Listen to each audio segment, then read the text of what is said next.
Pagi guys. Sebelumnya gue minta maaf ya karena baru diupload ini, karena memang sebelumnya gue banyak banget tugasnya. Mana yang harus diprioritaskan itu yang harus dikerjakan, tugas kuliah.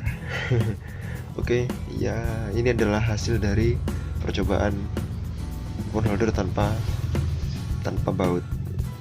Sepertinya hasilnya lumayan, dan sorry ini gak pakai suara pengganti karena ada gangguan di mikrofonnya. Dan inilah hasil dari suara aslinya.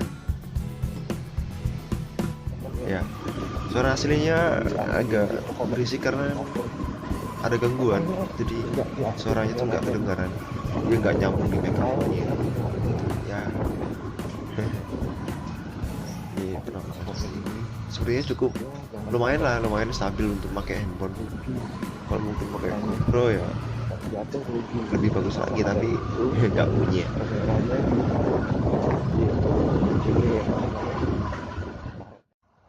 Ini adalah momen paling menyebalkan, yaitu ketika mau nyebrang dan nunggu lama tapi tidak diberi jalan.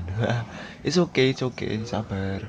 Oke guys, nanti gue akan mau coba tayangkan video dengan penholder ini untuk speedy. Apakah videonya goyang-goyang atau handphonenya yang jatuh?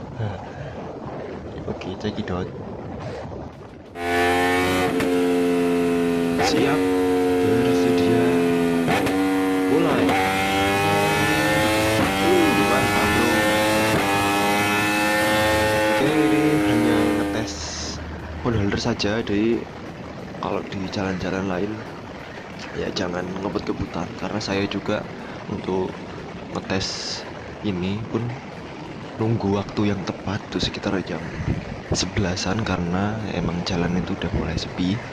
Jadi kalau siang-siang bolong atau sore-sore atau masih agak petang dikit itu ya jangan ngebut-ngebutan lah, karena kan kita perlu utamakan keselamatan pengendara lain.